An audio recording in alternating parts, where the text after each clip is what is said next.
What's going on, everybody? Eric Bourassa here, and today we are going to ask the question, do fret wraps actually work? What are they for? Do they actually mute your strings? And do you need one? Okay, so I have been doing two-hand tapping on guitar for a very long time, and for about the past 10 years or so, I had kind of gotten into like the Greg Howe style of tapping, skipping lots of strings.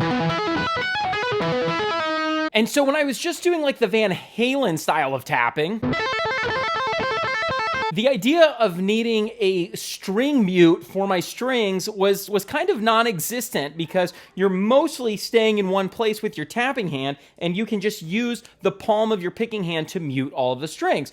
But when you start doing this wild like Greg Howe type and Guthrie Govan type stuff and you're jumping all over the fretboard, string skipping with the taps, it becomes very difficult to control the noise that's happening. So we have these fret wraps, and I was working on another video and realized that I needed one of these to try and mute some of the strings. And I wasn't sure how effective it would actually be.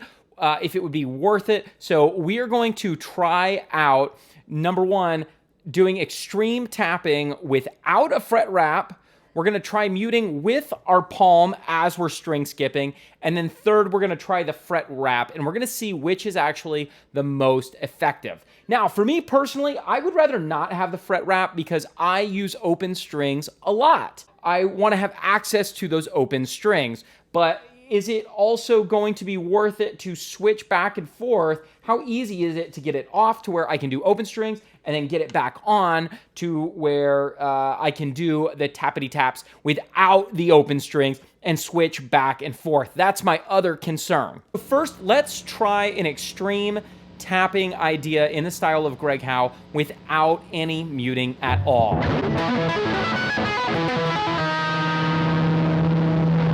Pretty bad. Okay, now let's try it with what I've been doing for the past decade, which is just muting with my palm.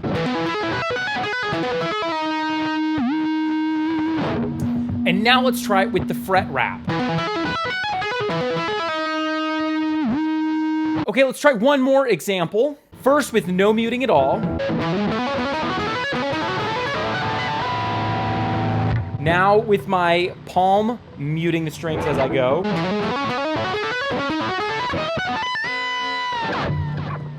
And now let's try it with the fret wrap.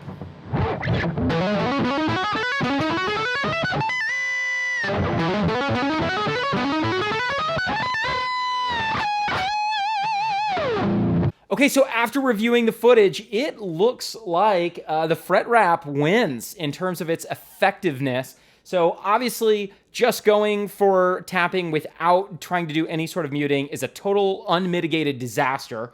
Trying to mute the strings with my palm while I'm moving a lot is creating a lot of noise, and it's also not that consistent at muting the strings. I don't know how I've been doing it like that for the last decade. Not very well, apparently.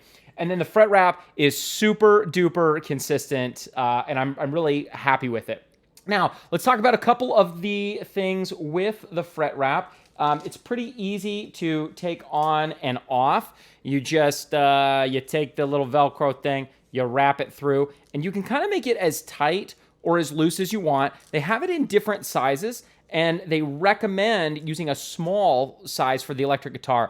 I didn't see this on the Sweetwater website when I was ordering, so I didn't know if I needed a small, a medium, a large, or an extra large. I just kind of guessed. I assumed a medium would be like the average size.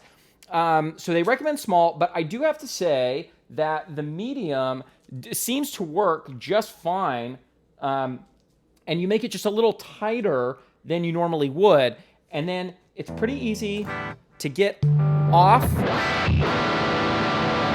frets and then slide on. And they recommend doing it on the first, the second, or the fourth frets where you're least likely to get a harmonic. You don't want to do it on like the third or the fifth fret because that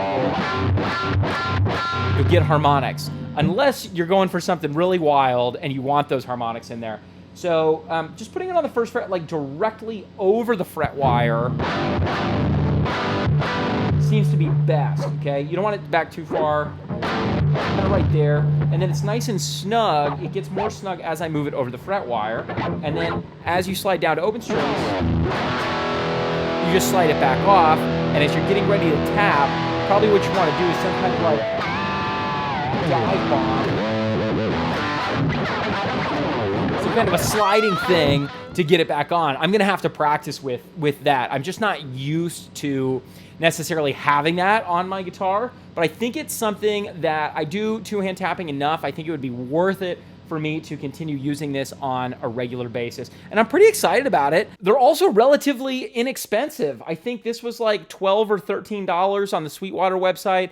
Ernie Ball has a version that I think they charge $15 or $16 for. So the Fretwrap, yeah, it's a winner in my book. I think if you're doing a crazy lead guitar, and especially if you're recording a lot and you really want to minimize extra noise, I think this is a really, really simple, affordable solution for everybody. So let me know what you think. Have you used a Fretwrap before on your guitar? Did you like it? Did you not like it? Was it too much of a pain to use, or did you find it to be a simple, easily affordable solution for your string muting problems? Okay, you guys, hey, check out the link in the description below, ericbourassa.com. You can listen to my music there. I've also got a new guitar lessons program coming I'm really excited about, so you can jump on my mailing list and I'll keep you posted with details soon. All right, you guys, like and subscribe if you dig this, and I will